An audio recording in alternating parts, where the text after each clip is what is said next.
ॐ स्थापकाय च धर्मस्य सर्वधर्मस्वरूपिणे अवतारवरिष्ठाय रामकृष्णाय ते नमः। श्रुतिस्मृतिपुराणानाम् आलयं परमालयं नमामि भगवत्पादं शङ्करं करुणालयम्। Today is the holy day of Shankaracharya's birthday, Shankara Jayanti. There are some 10 biographies of Shankaracharya called the Shankara Digvijayas. So it is the tradition in our Ramakrishna Math that we go through some of the important incidents in the lives of these acharyas. Today also, the very detailed biography of Shankaracharya, we don't have time to go into all the details, but most important incidents of his life, we will try to see. So as I said, there are almost 10 biographies called Shankara Digvijayas in Sanskrit. Those are the source books for compiling the biography of Shankaracharya.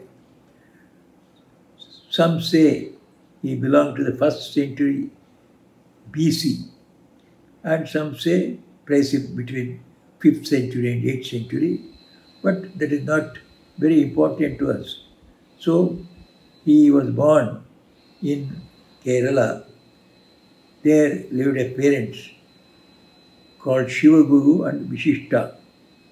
Shivaguru was a Vedic scholar, and Shivaguru did penance for getting a son. For a long time they didn't have issues. So when he prayed at the Chandramaulishwara Shiva temple at Vrishachala, present day Trichy, then he was given a vision by Shiva himself.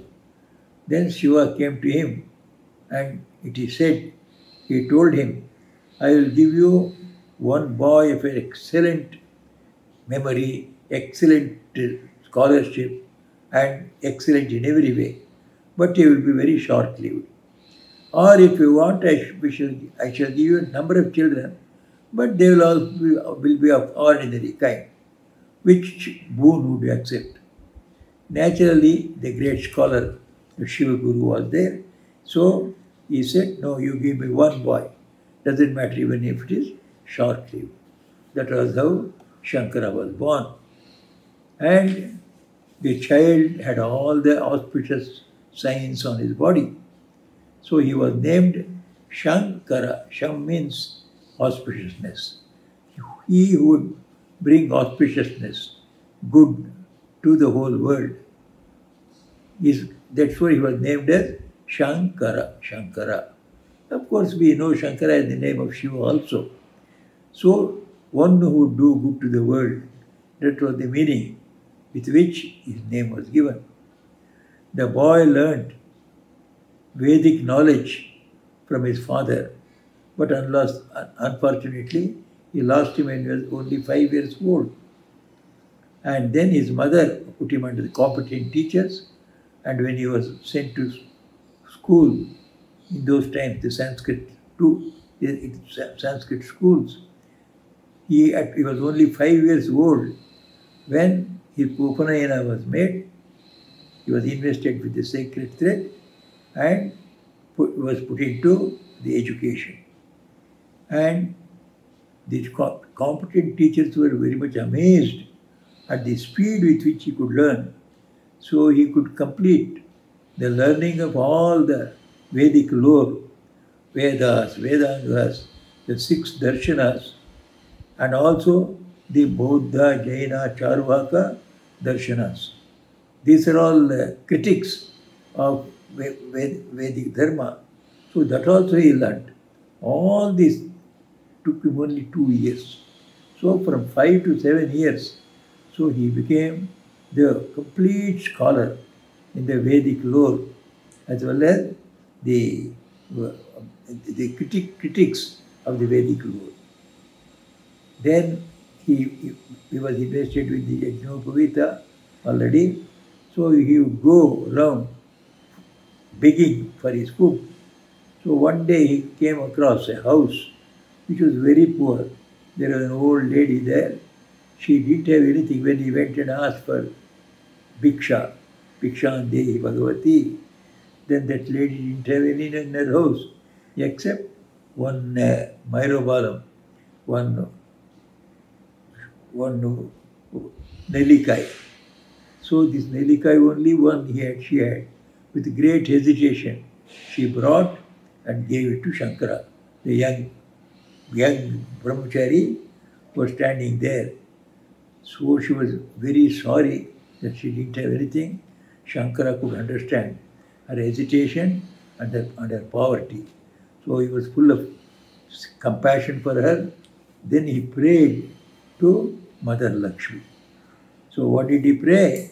He prayed, "Oh Mother, please give this poor lady something." Then the mother, it is said, asked, "How can I give her anything? She has not been given anything to anybody." So Shankara showed that Myrovalam, that Nilikai in his hand, and then told Lakshmi, "See, here she has given me this." Then Lakshmi could not say that she has not given anything. And Nelikai, a fruit of Myrovalam, given to a person like Shankaracharya, it brings so much of punya. Then Lakshmi had no hesitation in raining gold on her house. It is said, the coins of gold, they rained over her house, all around her house. So Shankara sang to Lakshmi, that has become a famous hymn called the Kanaka Lakshmi Stava, in which beautifully he sings, "Dadyat dayambu pavano dravinambu dharam asmin akinchana vihanga shisho vishanne." It is like a small bird without anything to eat. It is sitting here, this old lady. So now you shower your compassion upon her. Dushkarma dharma mapahaya, removing all her bad deeds, etc., sins, etc. Chiraya dura narayana pranayini nayanambuvaha. May the sight of Narayana Pranayini, it is Lakshmi, fall upon this poor lady, and may she get all the wealth. As soon as he sang, then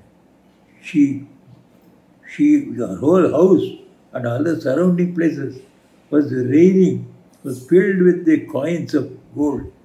So that was how Shankara showed his compassion to this old lady. And the next, then his mother, old mother, she had become so old, she would earlier go to the Purna river. Say about, it was not very far, a few yards distant, but the river changed its course in course of time.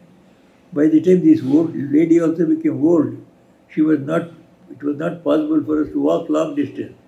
But this Purna Nadi went away from home, maybe by a mile or mile and a half, changing its course.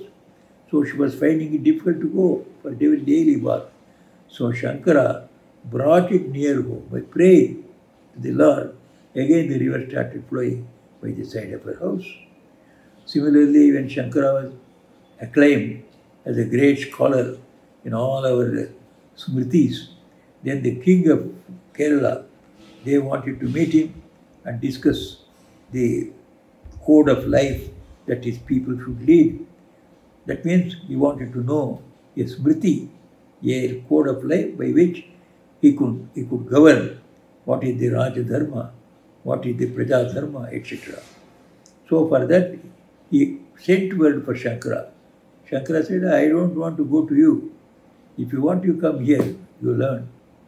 The man had to come, the king had to come and learn things from him.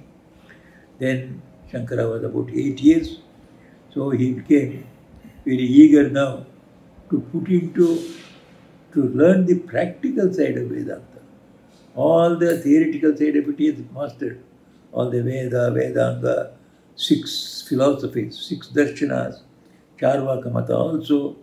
So, Bhakti literature also he must have read. So it is all now, it is all bookish.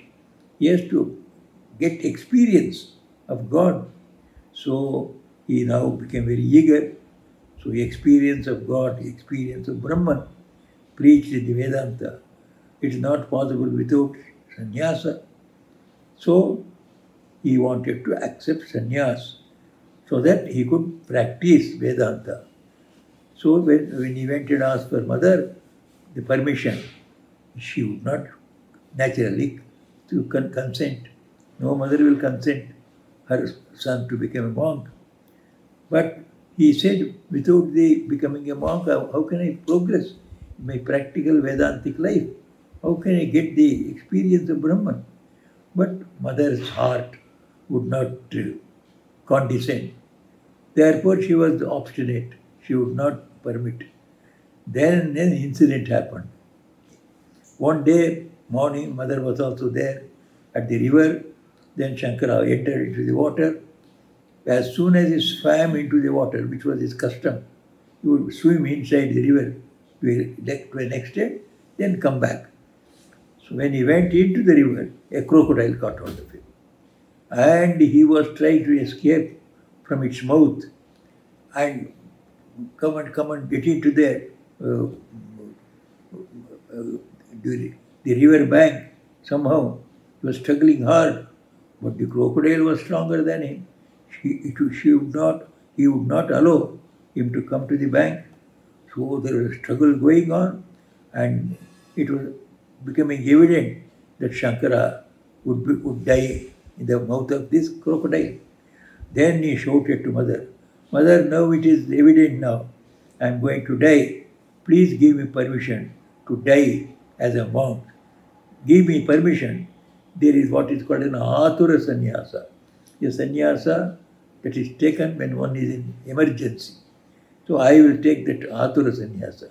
Please permit me. Mother had no option. She permitted, and immediately when he was ready to utter the mantras of atura sannyasa, started uttering, then the crocodile left him and went away. So it is a mystery whether it was a divine thing that came as a crocodile to relieve him from his mother's obstinacy and become a. Till now it's sort of a mystery, but it is true that Shankara got the permission of his mother and he became a sannyasin. So he comes to the bank and says to mother, "Now I have become a monk. I cannot live inside the house."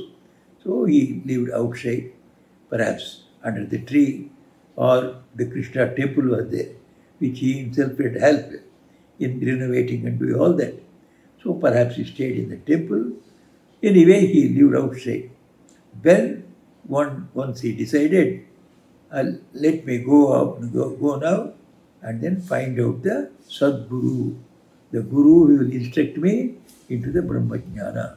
Because the Shastras say, with the Brahmajnana should not be pursued by even if you are the highest scholar in Vedas. You cannot do it all alone.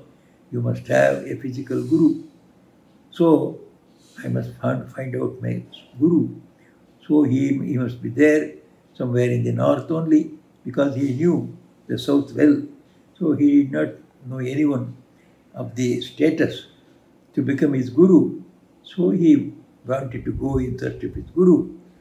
So he started moving towards the north. Then two things came. So he was worshipping Krishna in a dilapidated temple. That Sri Krishna appeared to him and said, "You are leaving me in this dilapidated temple. At least you are taking care of me. Now when you also go away, nobody will be able to take care of me. At least make this temple, but renovate it." Then Shankara had to stay for some time, renovated the temple. When we go to Kaladi, they show this temple also to you. Then his mother begged him, "Now you are leaving me and going away. What will happen to me? when I am in my deathbed, Shankara promised, I will be with you.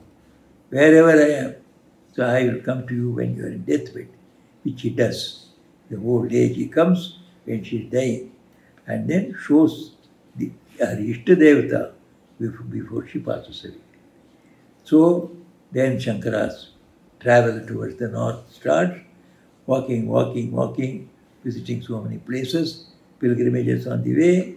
The 8-year-old prodigy reaches the Omkareshwar, which is in Madhya Pradesh. The famous river Narmada flows on the banks of it. The Omkareshwar is there. Number of caves are there. So in one of the caves, his guru was doing his yoga there on the banks of Narmada river.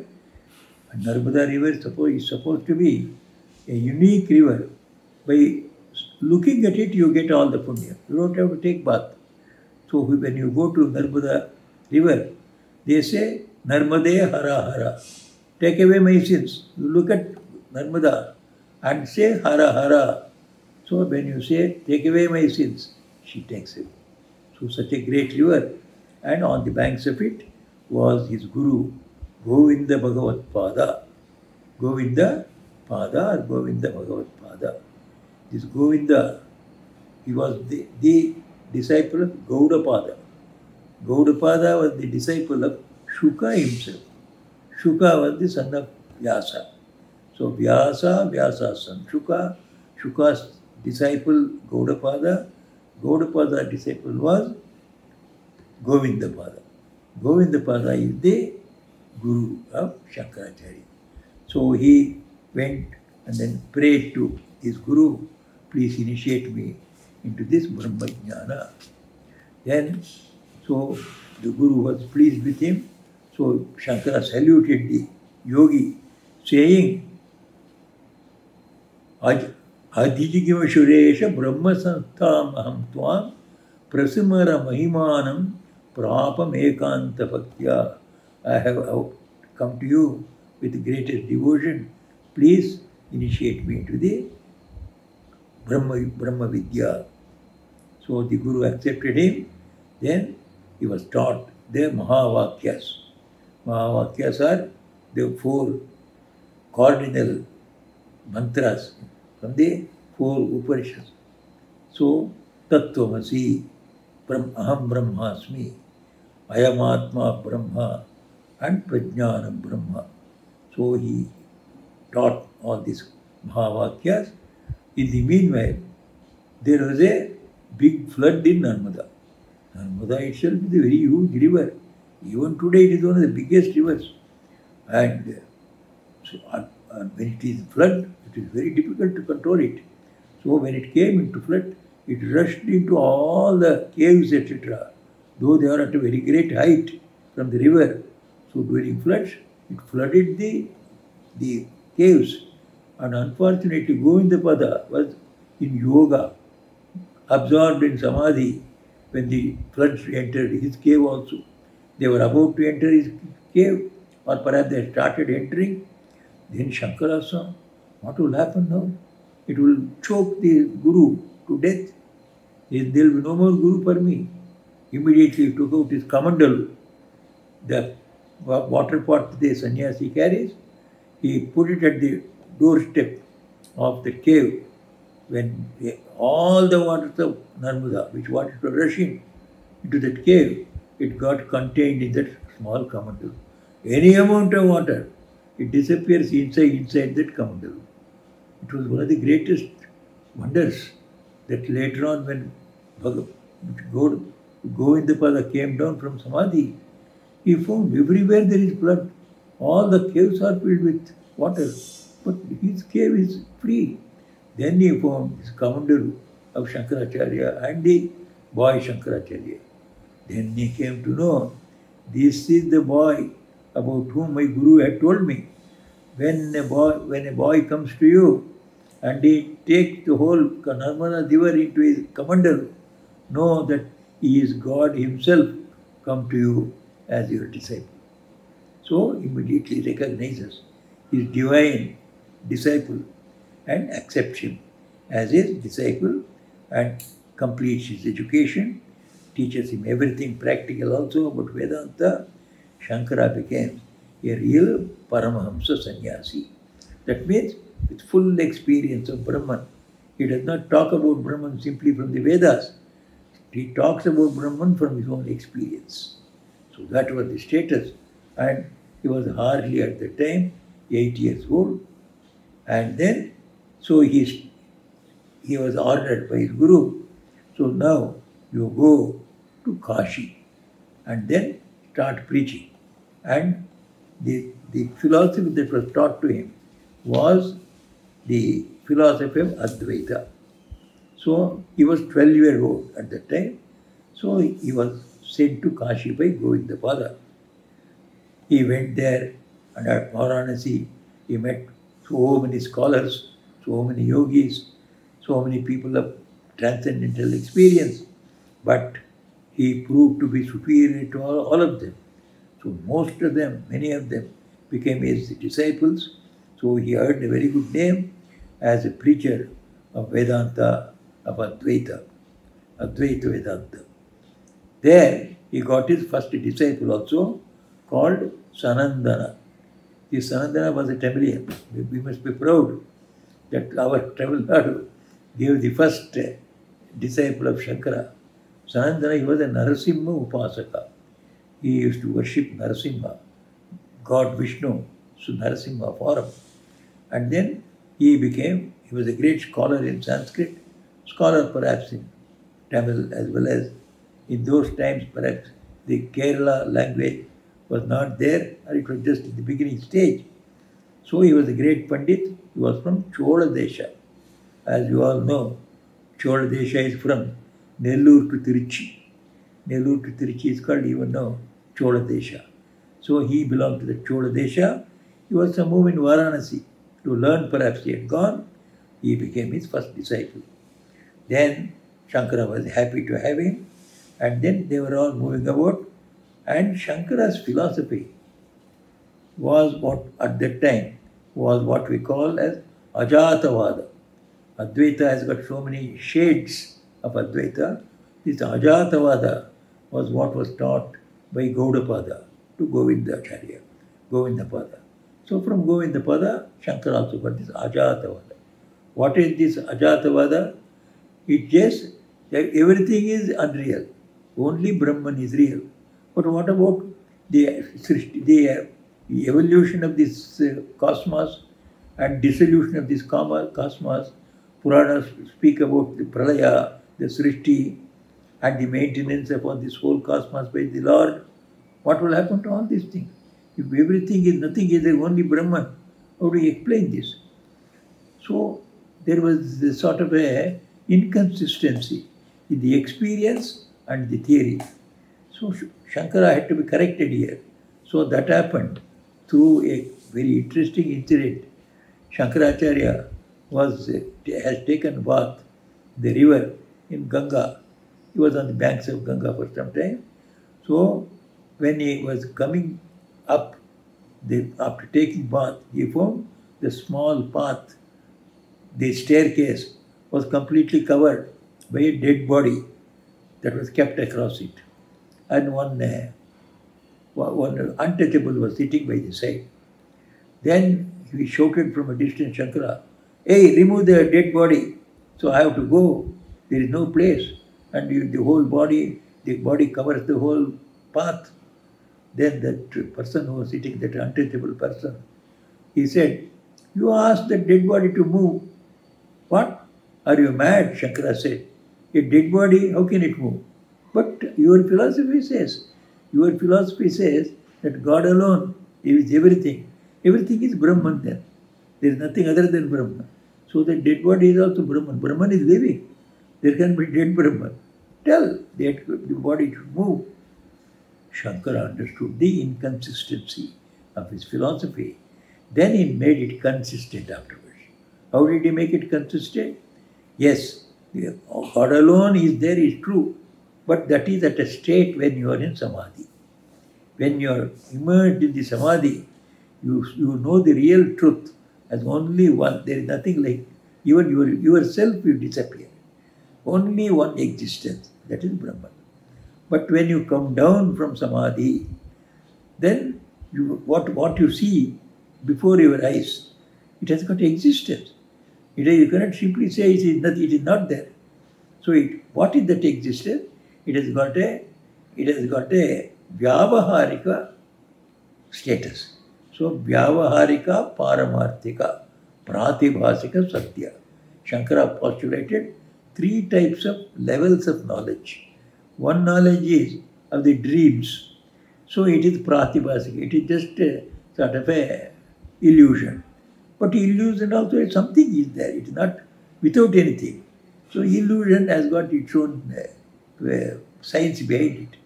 So that's called the illusory truth or illusory knowledge. Then second one is practical knowledge, means that which is when we are thinking that we have a body, we are all individuals, then this world we see, it is true. As long as we have our body and our mind. This is called the Vyavaharika Satya. Then the highest truth, that God alone, Brahman alone is there, nothing else is there. That is Paramarthika Satya, Paramartha Satya, supreme truth. Supreme truth is everything is God. So then he postulated its philosophy, people could understand it and follow it also. That is how God himself then he sees in that untouchable Shiva himself. Shiva himself came and corrected this prodigy in his philosophy. Then he was coming along to Badarikashrama. So when he came to Badarikashrama, there in Badrinath, then his guru told him, Shiva told him, Shiva appeared as the untouchable. He told him, you now go to Badarikashrama. Now we have established Advaita in Varanasi. Now go to Badarikashrama. Now this Advaita philosophy is to be established on a strong foundation of writing commentary on Brahma Sutras of Badarayana. Brahma Sutra, Vyasa. So it's a Vyasa Sutra, Brahma Sutra, all these are same.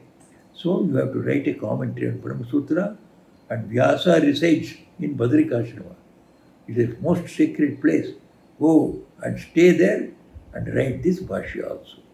Then Shankaracharya goes there and then he writes the Bhashya. Then to test his Bhashya, Vyasa himself comes in the form of a Pandit. So one day when he was teaching his disciples, then the Vyasa himself comes and questions him about this, that, all details about his commentary. Then Shankara comes to know, nobody can go so deep into these commentaries. This must be Vyasa himself. Then Vyasa reveals himself and blesses him. You have to go and preach this to all the first karma kandis. So many of the followers of Vedas were all karma kandis only. Jnana kanda, that is philosophy of the Vedas, the Upanishads. Followers of them were not so many as karma kandis who do rituals, pujas, all the etc. Karma kanda. Most of the people followed that. And you must go and meet the scholars.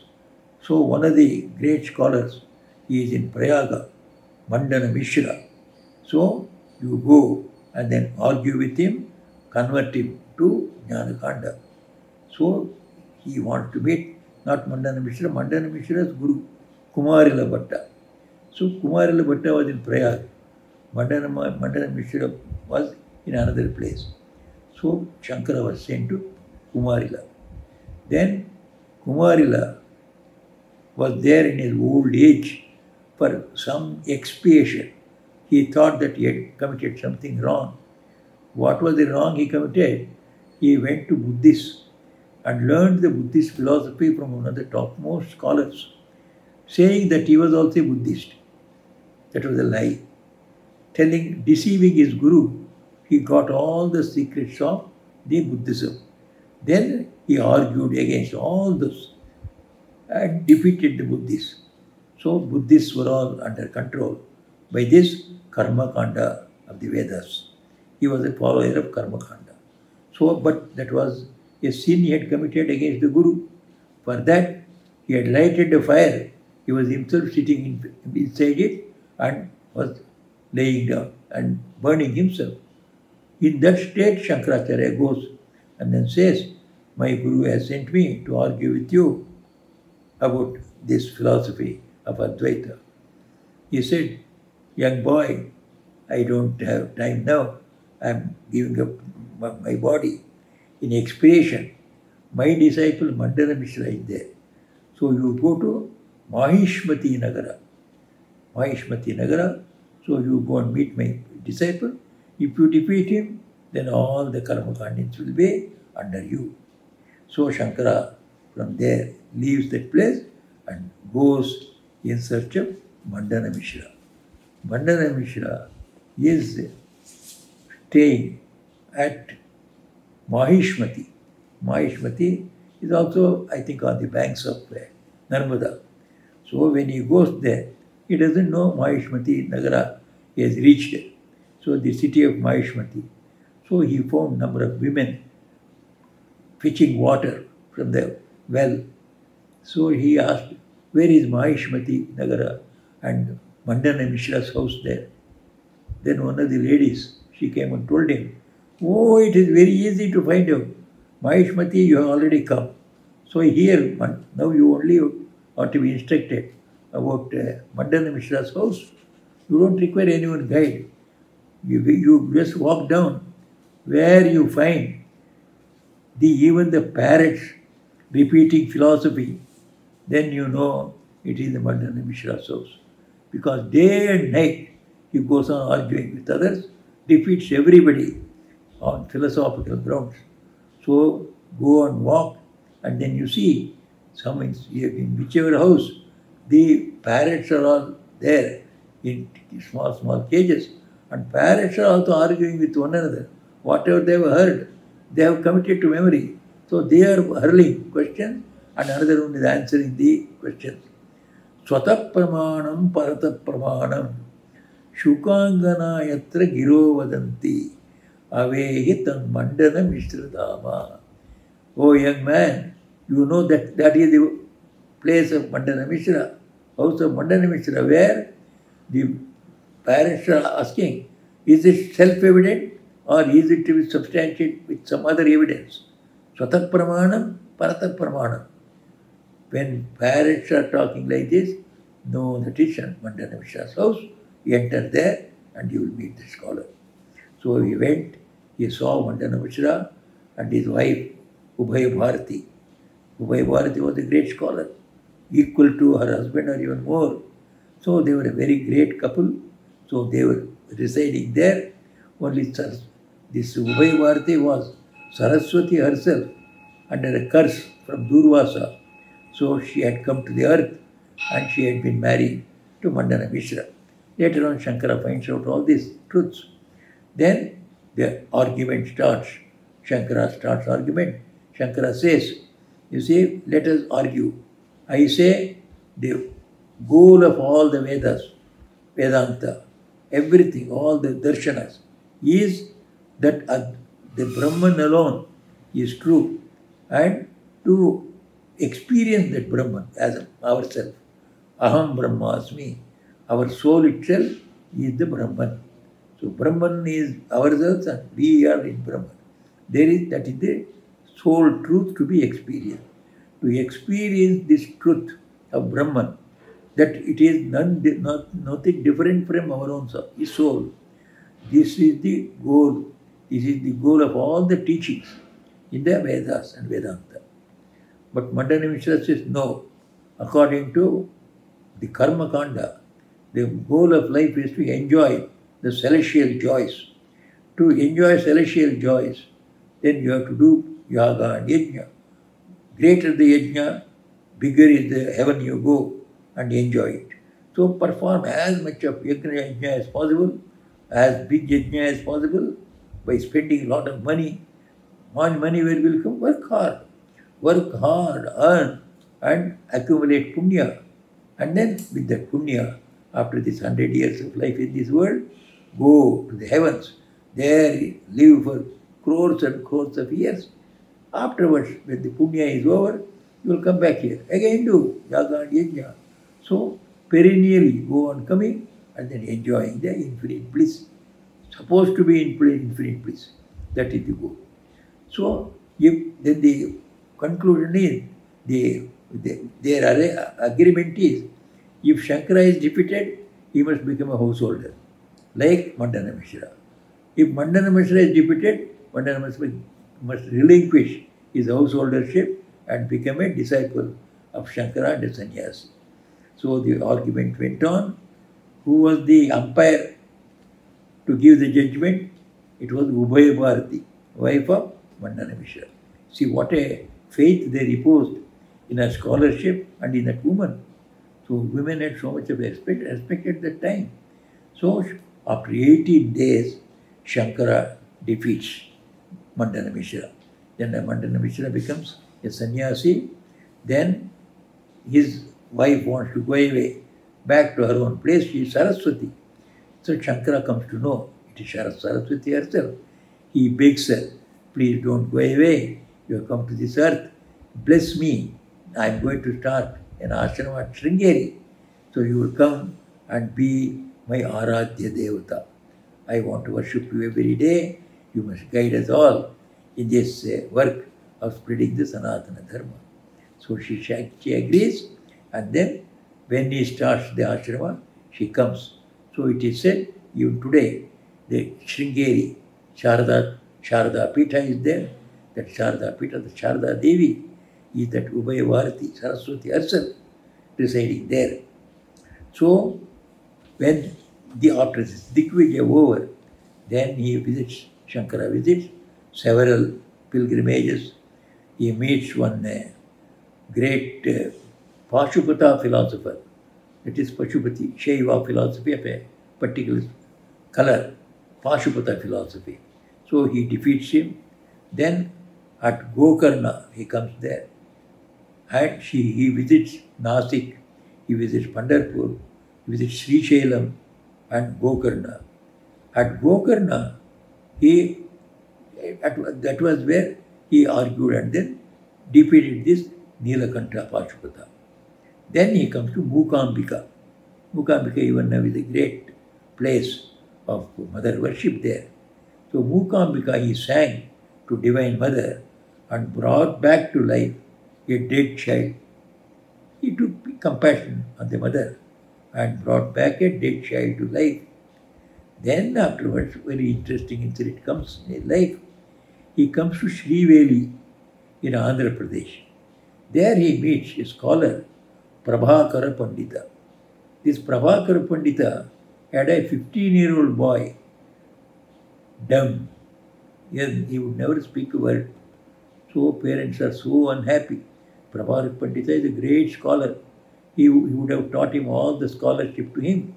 But poor boy is dumb. He cannot speak a single word. 15 years are over. Then Shankaracharya, when he comes there, then Prabhakara Pandita complains to him.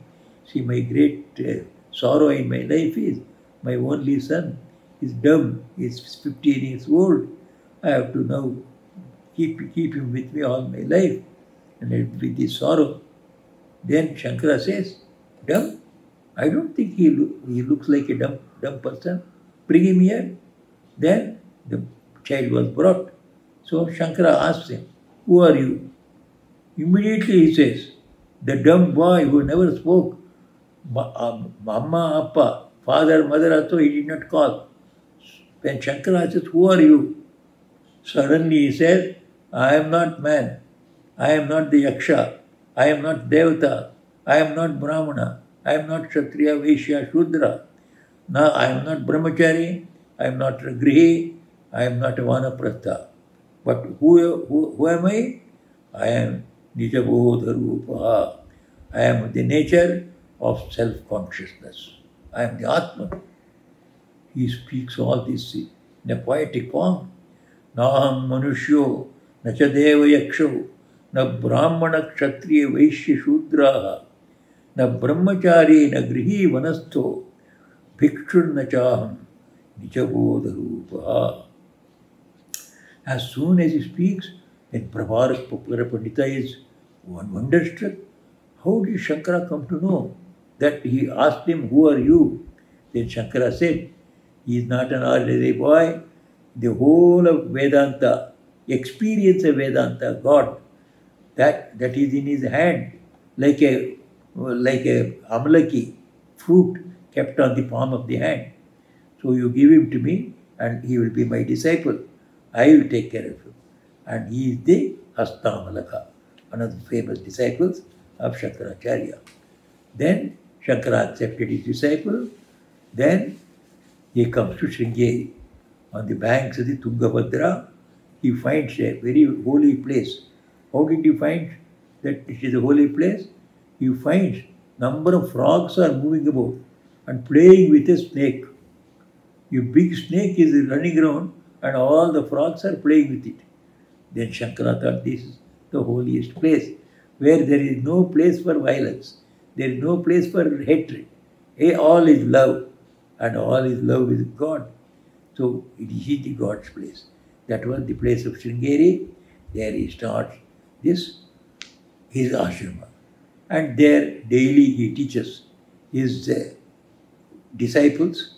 So all the disciples, they get their lessons in the morning. At that time he has got one servant who is unlettered. He does not know, but very devoted to him. So he takes care of all his physical needs, washing his clothes, arranging for his food, cleaning his vessel, cleaning his house. All the physical needs of Shankara he attends. Great devotion. So Shankara, out of compassion, would allow him, you come to my class. When I take the classes in Sanskrit for all my disciples, you can also come and sit and listen. Daily he used to come. One day it was getting late. Therefore, he was not starting the class. Then all the other disciples, they started complaining. Sir, why are you waiting for him and wasting your time, precious time? He does not know understanding anything because he doesn't know Sanskrit. Neither does he understand the philosophy. Why do you wait for him? Then Shankara said, let us wait. What happens? Let us see. Shankara mentally blessed him.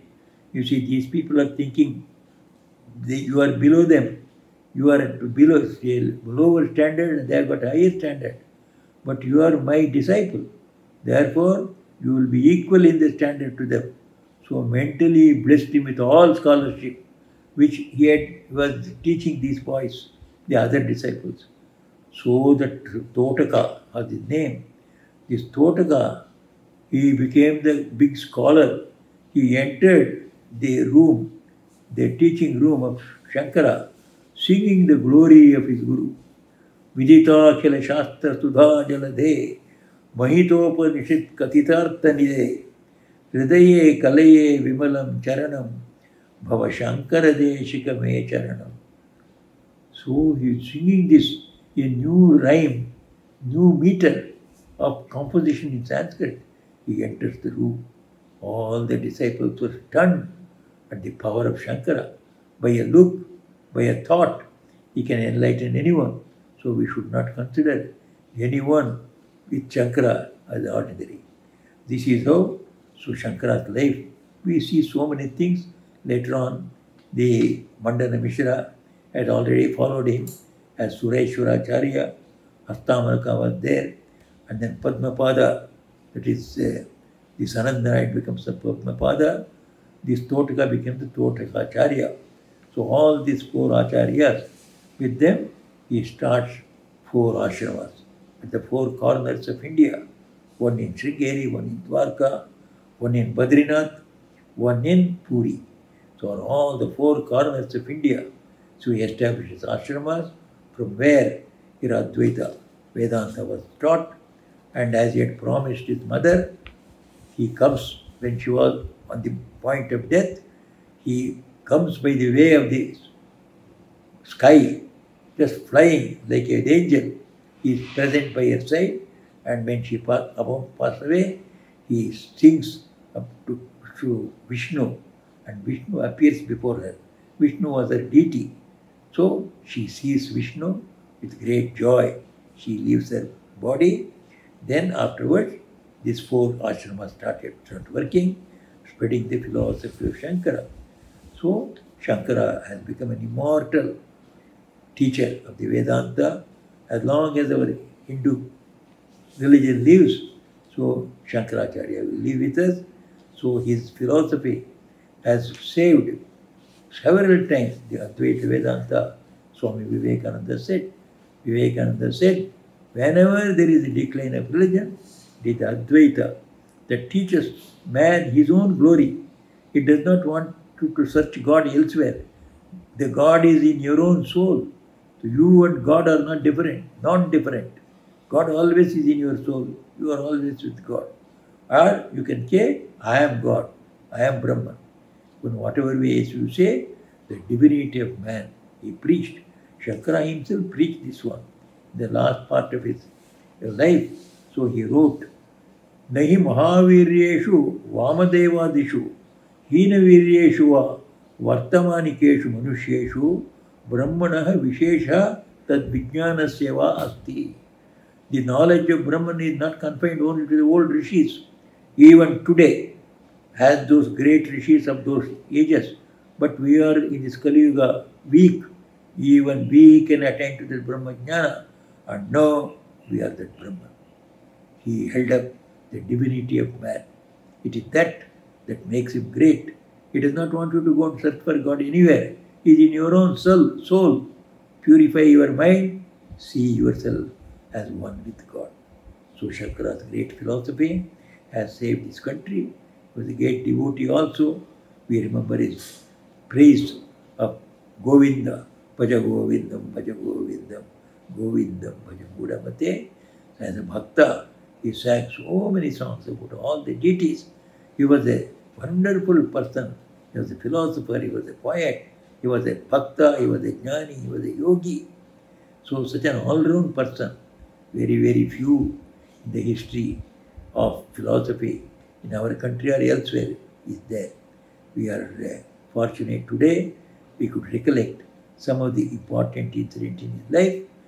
Due to shortage of time, we cannot go, we could not be more more explicit than what we could do today. So let us be satisfied today with the short remembrance of him. May Shankaracharya, may Sri Ramakrishna, Holy Mother, Swami Vivekananda bless us all. Niranjanam Nityamanantarupam Bhaktanukampadrita Vigraham Vai Ishavataram Paramesha Midyam Tam Ramakrishnam Shirasa Namama.